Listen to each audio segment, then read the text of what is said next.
Ok. ¿Listo, iglesia? Vamos a estar viendo 1 de Corintios, si quieren ir a 1 de Corintios, en el capítulo 3, versículo 21.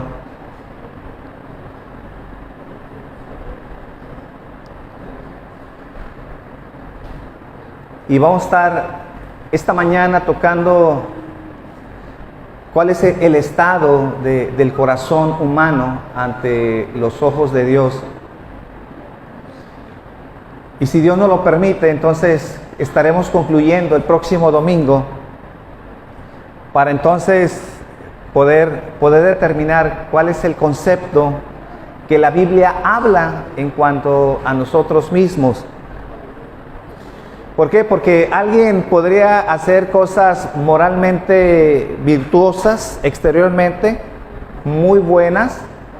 Esa es una costumbre del cristianismo, dar buen testimonio, preocuparnos por nuestro testimonio, que la gente vea que en realidad estamos haciendo cosas correctas,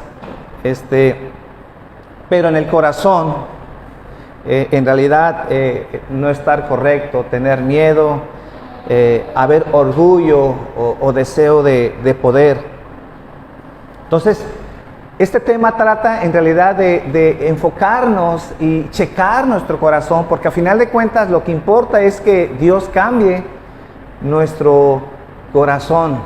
Para Dios es más importante nuestra formación interior, porque ese será el fruto de lo que hablamos, lo que decimos, como nos comportamos, en realidad que sea el reflejo de lo que hay en nuestras vidas.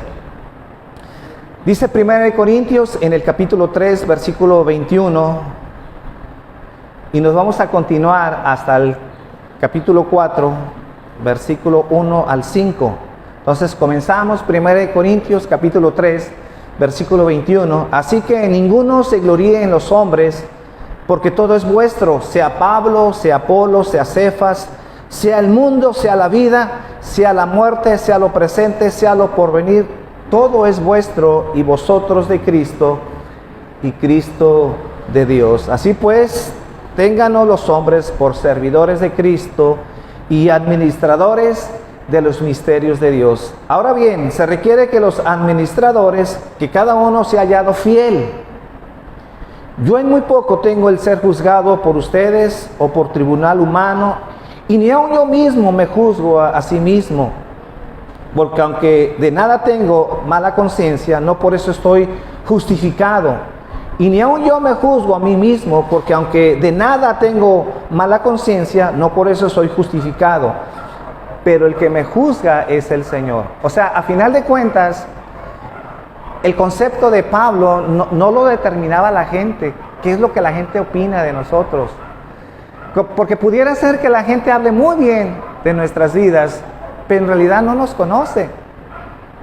¿Cuántas veces venimos a la iglesia y en realidad damos una fachada o una apariencia, pero en realidad dentro de nosotros, nuestro corazón, nuestros pensamientos, o inclusive lo que hacemos en nuestras casas, la gente a veces no lo sabe, no lo conoce? Y dice Pablo, pero ni aún así, aunque yo no me dejo guiar por lo que la gente dice, ni aún mismo yo me juzgo. Yo no determino, yo no soy la persona que pongo el parámetro para describirme a mí mismo. ¿Y qué decía aquí Pablo? La única manera en que yo puedo saber quién soy, es Dios. Dios es el que juzga mi vida. El parámetro de mi vida espiritual no lo determina el hombre, o comparándome con los demás, porque ciertamente alguien puede ser mejor que otro, superarlo en muchas cosas, tener mejores cualidades, mejores dones, ser una persona pues más virtuosa. Pero eso puede ser engañoso, porque al compararnos con otra persona, pues puede ser que tanto esa persona y tú tengan un nivel muy bajo, muy diferente al que Dios está demandando de nuestras vidas. Repito, versículo 4, 1 Corintios 4:4, porque aunque nada tengo mala conciencia, no por eso soy justificado, pero el que me juzga, dice, es el Señor. Así que no juzguéis nada antes de tiempo, hasta que venga el Señor, el cual declarará también lo oculto de las tinieblas y manifestará las intenciones de los corazones. Siempre, a final de cuentas, el Señor se va a encargar de sacar a flote lo que hay dentro de nuestras vidas, pero sobre todo nuestras intenciones, ¿verdad? Charlie puede estar aquí tocando el teclado, levantar sus manos, escoger una muy buena alabanza, pero para Dios dice, pero para mí es muy importante su intención, su corazón, su actitud. ¿Por qué lo está haciendo? ¿Qué lo motiva a estar acá? Entonces, las intenciones para Dios es muy importante. Dice, y entonces cada uno recibirá su alabanza de Dios. Pero esto, hermanos, no, lo he presentado como ejemplo en mí y en Apolos, por amor de vosotros, para que nosotros aprendáis a no pensar más de lo que está escrito. No sea que por causa de uno os envanezcáis unos contra otros. Porque ¿quién te distingue? ¿O qué tienes que no hayas recibido? Y si lo recibiste, ¿por qué te glorías como si no lo hubieses recibido? La iglesia de Corintio estaba llena de división. Se estaban haciendo contiendas porque no eran de una misma mente, de un mismo parecer, de un mismo corazón. En la iglesia de Corintio había orgullo. ¿Cuál es el contexto de lo que estamos leyendo? Bueno, si ustedes lo leen, unos presumían decir que unos eran de Pablo. No, yo soy de Pablo. No, yo soy de Apolos, yo soy de Cefas. No, yo soy de Cristo. Entonces, de acuerdo con la persona en la cual tú te identificabas, quién te había compartido, o inclusive quién te había bautizado, quién es tu maestro. No, yo soy discípulo de Cefas. Entonces, como que ellos se sentían orgullosos, ¿no? Porque si tú pertenecías a Apolos, no, pues Apolos es más que Cefas.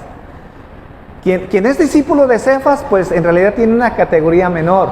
Entonces empezaba a haber ese orgullo dentro de la iglesia. Por eso Pablo decía, no, ténganos por servidores y siervos del Señor. Nada especial somos nosotros.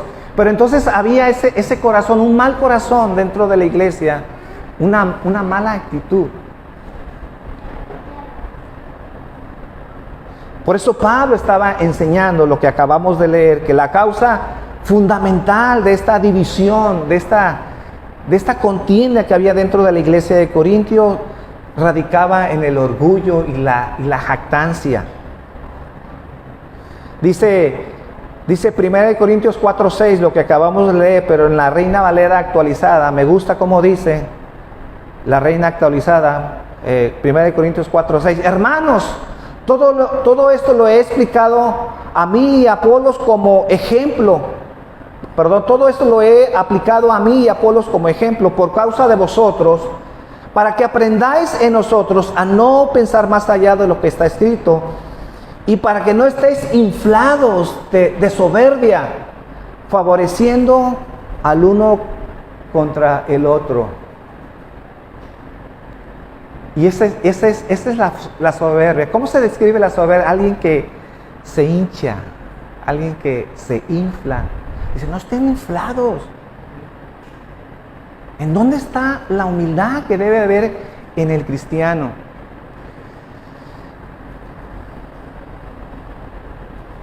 Entonces, esta mañana estaremos hablando, el domingo que viene, ese problema de cómo nos vemos a nosotros mismos, problema de autoestima, y cómo entonces Dios nos enseña a vernos a nosotros mismos. Padre, esta mañana te doy gracias y te pido que tú nos enseñes, Señor, a guardar nuestra vida, a guardar Sobre todo, Señor, nos dices que sobre toda cosa guardada, guardemos nuestro corazón.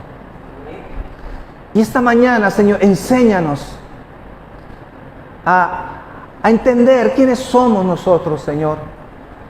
A que no nos envanezcamos, que no caigamos, Señor, en el problema de la soberbia en nuestras vidas.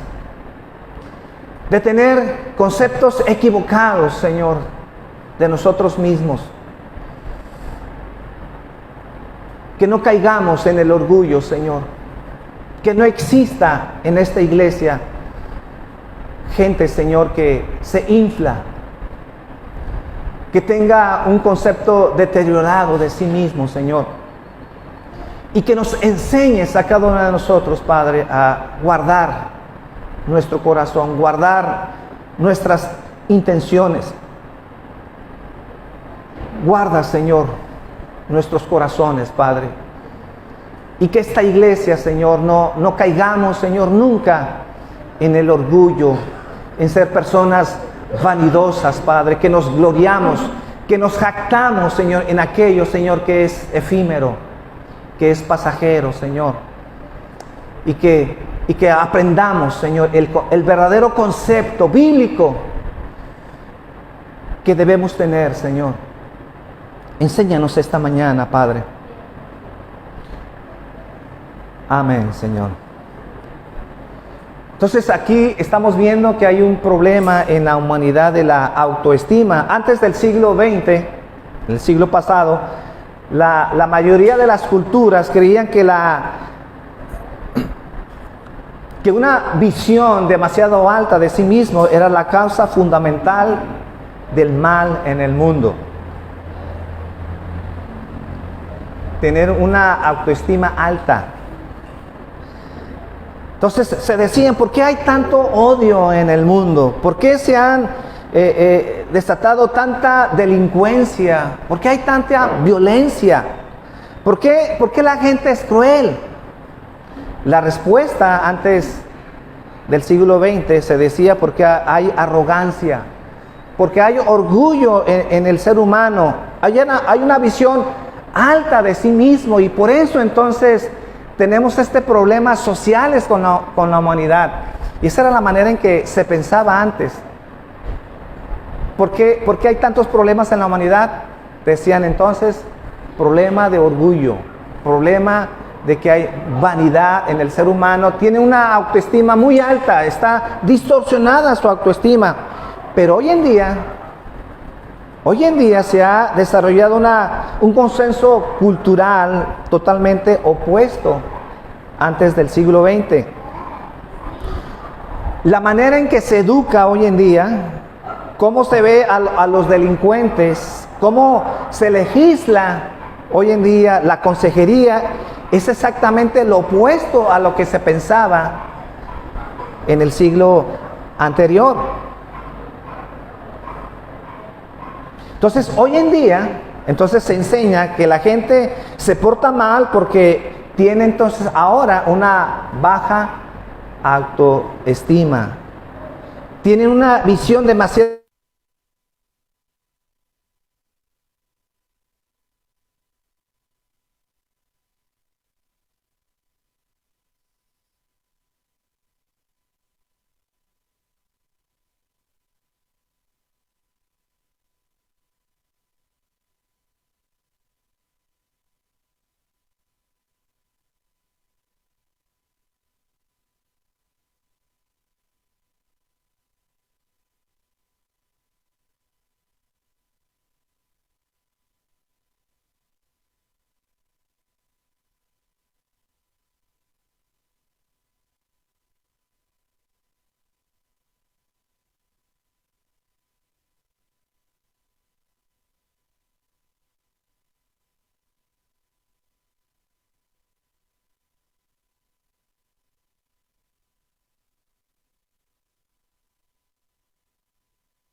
tradicionales y modernas y posmodernas. Hay tres cosas que Pablo nos muestra aquí, tres cosas que vamos a estar estudiando. Primero, nos muestra la condición natural del ego humano. La condición natural del ego humano. Número dos, el sentido de sí mismo transformado a través del Evangelio, que eso lo vamos a ver el domingo pasado. ¿Cómo debe ser ese ego transformado a la luz de las Escrituras? ¿Cómo debe ser nuestro corazón? ¿Cómo debe ser tu corazón a la luz de las Escrituras? Y por último, ¿cómo es que podemos conseguir ese sentido de sí mismo transformados? ¿Cómo es que nosotros debemos de tener una actitud correcta a la luz de las Escrituras? Entonces, primer punto que tocaremos esta mañana, que es el único que vamos a ver, los dos últimos los veremos el próximo domingo. Entonces, ¿cuál es la condición natural del ego humano? Entonces, el versículo 6 insta a los corintios a no tener más orgullo de una persona que de otra. La palabra que usa aquí para orgullo no es la palabra arrogancia, que es la que comúnmente se usa en las Escrituras, o la que la Biblia usa como orgullo, sino la palabra que aquí Pablo usa es, la palabra en el griego es fisión, con doble O al final, fisión. Esta palabra es una palabra muy inusual. Pablo la usa aquí, obviamente, y otras 5 veces en este mismo libro en particular, y una vez solamente en el libro de Colosenses. Fuera de estas escrituras, fuera de estos pasajes, no existe esta palabra, fisión. Solamente la utiliza Pablo. Primera de Corintios, 5 veces, y una vez en el libro de Colosenses. Entonces, para Pablo, esta es una palabra muy especial que la describe, que nos enseña Primera de Corintios para enseñarnos el problema del ego humano. Una palabra que Pablo utilizó para describir el problema de la iglesia de Corintios, pero a la misma vez el problema de la humanidad, un problema que tiene que ver con nuestro corazón.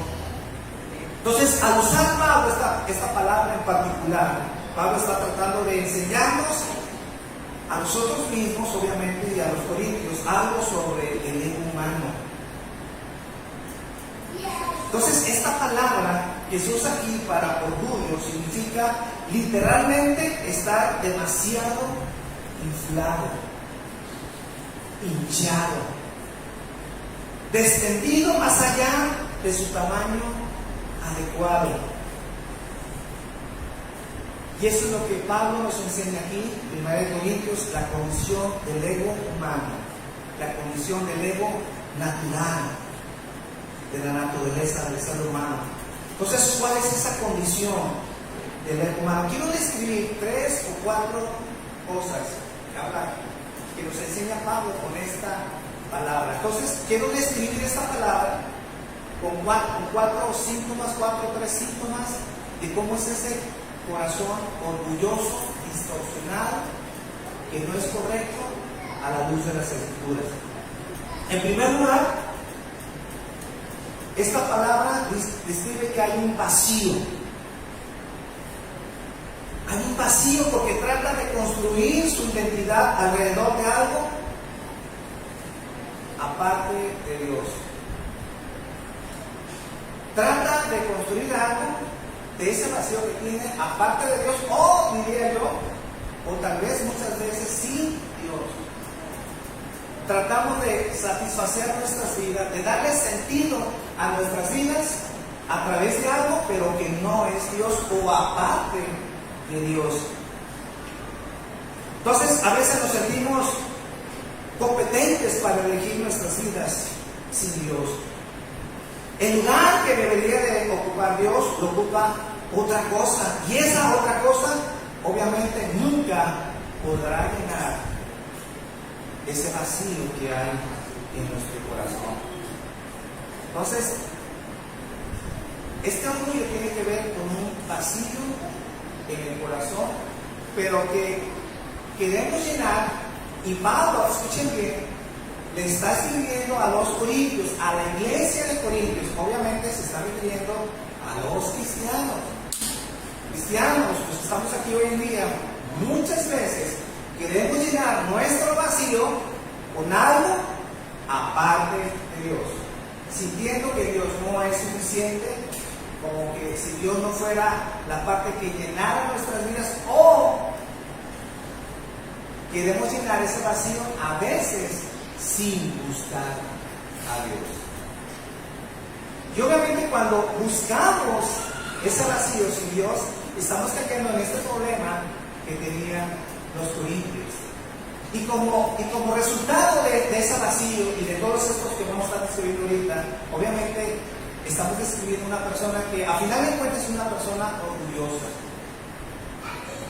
Porque si solamente nos quedamos que hay un vacío, entonces podemos caer en la idea de que es un problema de autoestima baja.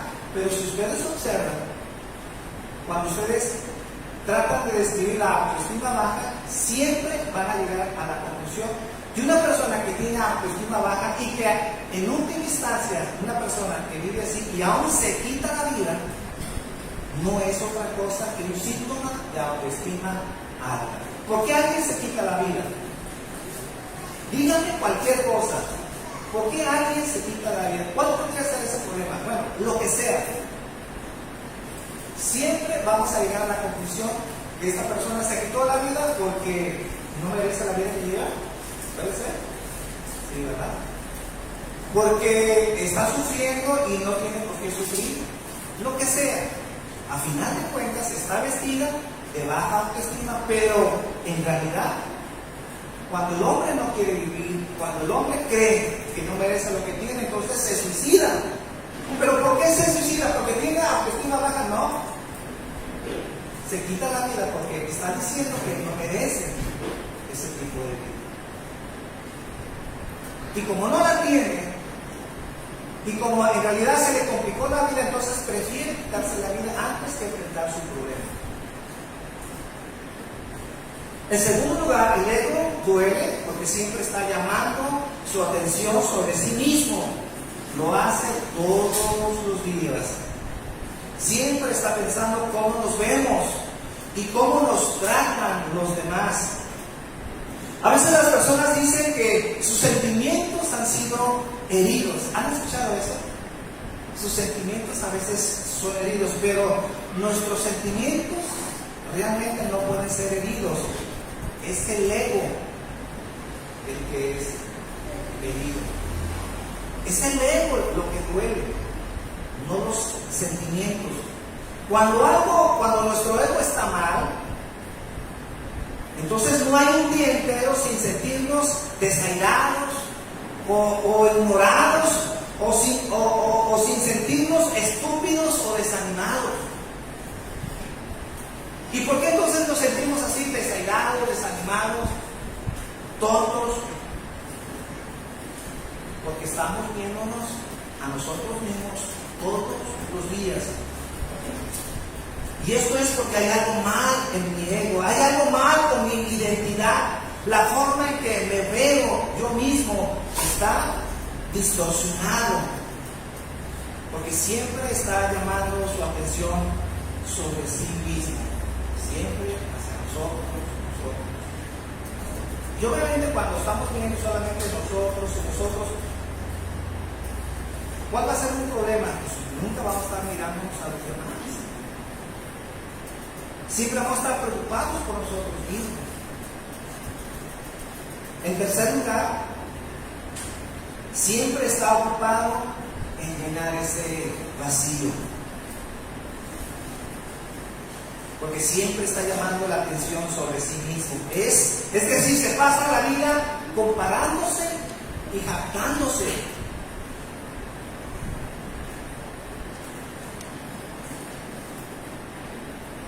Entonces, la forma de llenar ese vacío y de lidiar con su malestar es comparándose con otras personas. El orgullo es entonces competitivo por naturaleza. El que es orgulloso, una persona orgullosa, siempre la vamos a ver estándose comparando. Esa es su vida, comparándose con los demás. Por eso el orgullo no tiene el placer de tener algo, no es el que le vaya bien, no es la persona que sea guapa, bella, próspera. No, el orgullo tiene que ver con compararse con los demás. Es decir, si yo soy bello, no estoy satisfecho. Si me va bien en la vida y si Dios me ha bendecido, entonces no soy agradecido por lo que Dios me ha dado. No, me quiero comparar. Y entonces, como es competitivo el orgullo, entonces el placer es de tener más que los demás. No es el hecho de tener, no es el hecho de ser una persona agraciada, sino ser mejor que los demás. Ese es el placer del orgullo. Entonces es compararse con los demás y saber que tiene más que los demás. Entonces decimos que la gente que la gente está orgullosa de ser más ricos, de ser más inteligentes o de ser más guapos, pero no es así. Están más orgullosos de ser más ricos, más inteligentes y más guapos que los demás. Es decir, si todos los demás fueran igual de ricos, inteligentes o guapos, no habría nada de qué enorgullecerse. Pero si alguien nos supera y es más exitosa, entonces perdemos el placer de lo que tenemos. ¿Están ahí? Es decir, no es el hecho de tener, de poseer, de ser agradecidos con lo que Dios nos da, sino de siempre sentir que tenemos más que los demás, que somos más exitosos que los demás. Entonces el orgullo es el placer de tener más que la otra persona. El orgullo es el placer de ser más que la otra persona. Por eso a veces hacemos las cosas no por el placer de hacerlas, sino porque queremos impresionar a los demás. Queremos vernos mejor que los demás.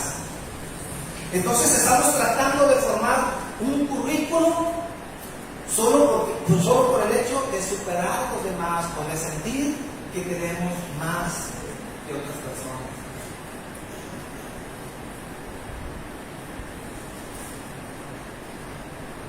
Por eso el hombre, mis hermanos, nunca tendrá un concepto correcto de sí mismo.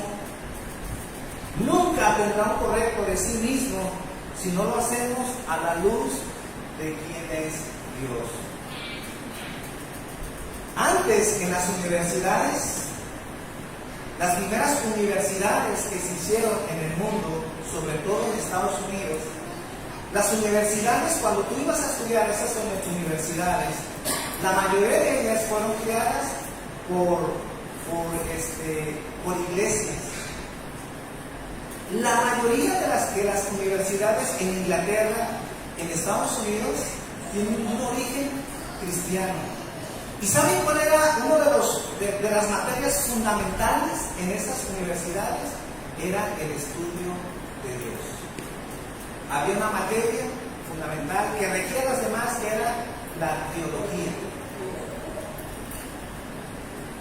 Hoy en día, si ustedes van a esas universidades que nacieron siendo universidades con un corazón para servir a Dios, para preparar a esas personas cristianas que amaban a Dios, hoy en día esas universidades son universidades que ya no estudian a Dios. Es decir, la materia de teología ya no existe.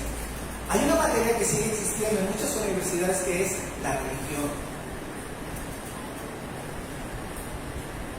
¿Por qué digo eso? Porque al final de cuentas es un reflejo de lo que es el ser humano, la cultura del ser humano, el ego del ser humano.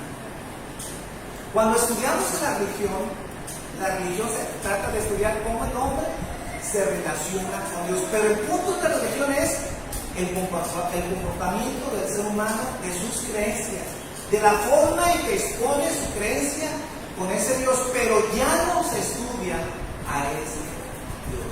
Y cuando solamente nos dedicamos a estudiar la religión, que no es malo, que de alguna manera necesitamos entender que nosotros de alguna forma formamos una religión, porque la religión tiene que ver en la manera en que nosotros adoramos a Dios. Yo sé que cuando hablamos de religión existe un concepto negativo y decimos, no, nosotros no somos una religión, o nosotros no somos religiosos. Es verdad en cierto sentido, pero en otro, o por otro lado, no hay que negar que de alguna manera nosotros sí somos una religión. ¿Por qué? Porque cuando hablamos de religión en un concepto estricto, correcto, es que nosotros estudiamos cómo relacionamos con Dios, cómo es que debe ser nuestra adoración con Dios. Pero cuando dejamos de estudiar a Dios y cuando olvidamos a Dios y solamente estudiamos el comportamiento humano, entonces dejamos de conocernos a nosotros mismos. Es decir, nunca tendremos un verdadero concepto de nosotros mismos si primero no entendemos quién es Dios.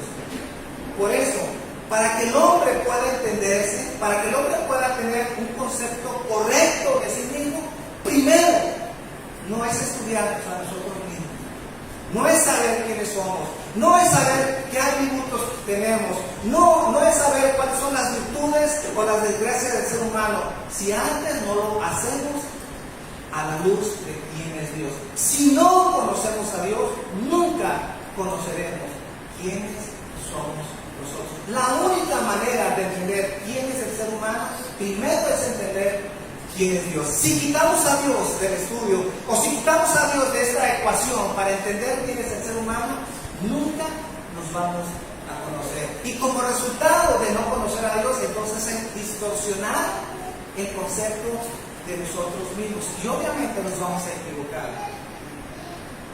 porque no nos vamos a entender y no vamos a saber quiénes somos verdaderamente, porque el valor que el hombre tiene nunca lo vamos a encontrar dentro de nosotros mismos, como dice la psicología, como dice el humanismo, que buscamos dentro de nosotros mismos, porque ahí está nuestro verdadero yo, nuestro verdadero valor, nuestra verdadera identidad está dentro de nosotros. Lo único que hace falta es descubrirlo. Pero la Biblia enseña que no está nada dentro de nosotros. No tenemos que buscar nada dentro de nosotros, porque al final de cuentas lo que hay dentro de nosotros nada sirve. El verdadero valor del ser humano lo encontramos fuera de nosotros y está en Él. Por Él somos, por Él vivimos, por Él amamos. Si no lo hacemos a la luz de Dios y entender quién es Dios, perdemos el verdadero concepto de nosotros mismos. Y entonces, ¿cómo podremos juzgarnos? ¿Cómo podremos saber si somos buenos o somos malos? ¿Cómo saber si en realidad nos estamos acercando a Dios? Si estamos siendo transformados, si estamos haciendo un matrimonio adecuado, si somos buenos cristianos en la iglesia, si no conocemos a Dios. No podemos conocernos. Mi hermano, jamás vas a poderte conocer si tú no eres una persona que quieres conocer a Dios. Necesitas conocer a Dios, necesitas orar, necesitas leer la Biblia, necesitas conocer más a Dios, porque entre más conozcas a Dios, entonces Dios te va a dar luz. Y veremos a la luz de la gloria de Dios quiénes somos nosotros verdaderamente. Y obviamente el resultado va a ser un corazón quebrantado, un corazón que en realidad entenderemos que necesitamos de Dios para que nos cambie, para que Él nos transforme. Entenderemos que separados de Él nada podemos hacer. Necesitamos a Dios. Entonces, nuestro verdadero valor no está dentro de nosotros, sino fuera. Sin Dios, mis hermanos, no tenemos nada. Sin Dios, no somos nada. Así de fácil, no somos nada. Próximo domingo, yo quiero explicar cómo es que este yo que ha sido distorsionado, necesita ser transformado, para que entonces conozcamos la verdadera autoestima que debemos de tener, una autoestima correcta, bíblica, y que muchas de nuestras áreas puedan ser, Dios pueda tratar con nuestro corazón, nuestra vida. ¿Eh? Padre, esta mañana te doy gracias. Te doy gracias, Señor, porque necesitamos ser confrontados con tu gloria, con tu majestad, Señor.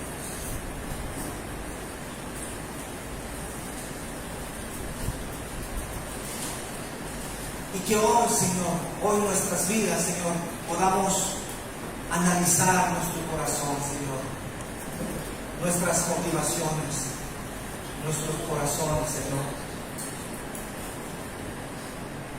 Que no nos engañemos, Señor, sino que podamos hacer un análisis bajo tu luz, Señor. Que esta mañana, Señor, podamos reconocer que nuestra verdadera identidad, Señor, está en ti. Sin ti, Señor, nos perdemos. Sin ti formamos un concepto equivocado, Señor.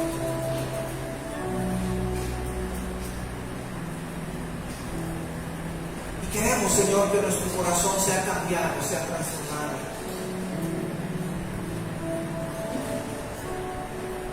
Sabemos, Señor, que antes de la caída está el corazón enaltecido,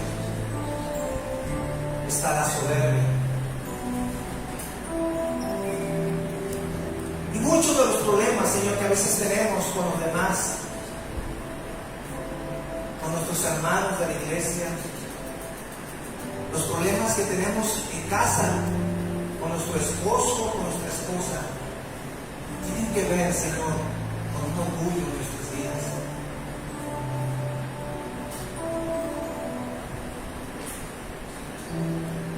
Con conceptos equivocados que hemos creado, Señor, y que tal vez no terminamos de cambiarlos, Señor.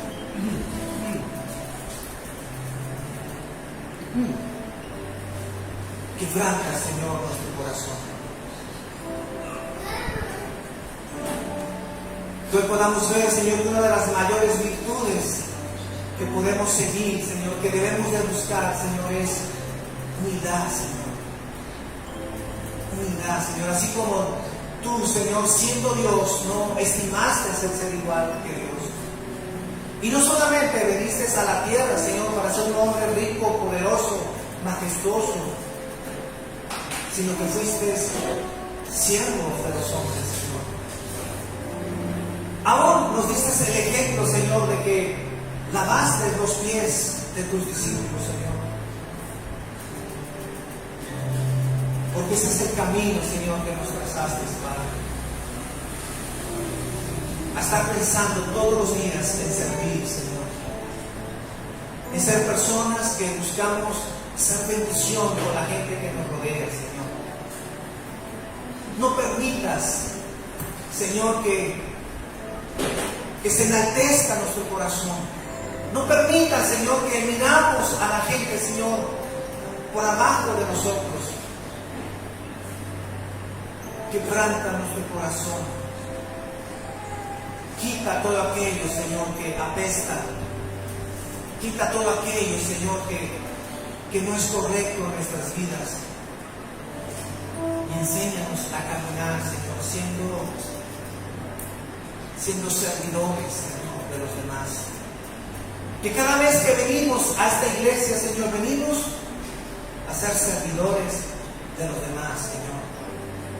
Y que es un placer, Señor, que es una bendición venir con esa actitud, Señor.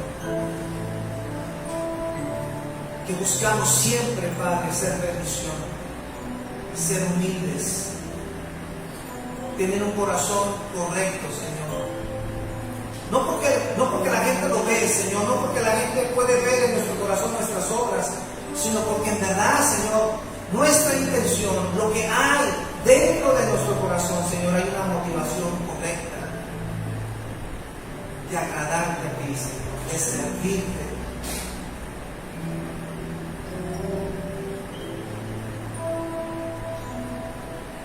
Ayúdanos, Padre, en estos tiempos de tantas soberbias. Ayúdanos en estos tiempos, Señor, en donde nos hemos olvidado de la humildad, Señor. Señor, ponnos en el lugar que debemos de estar, Señor. Cuida nuestro corazón. Cuida, Señor, nuestras actitudes.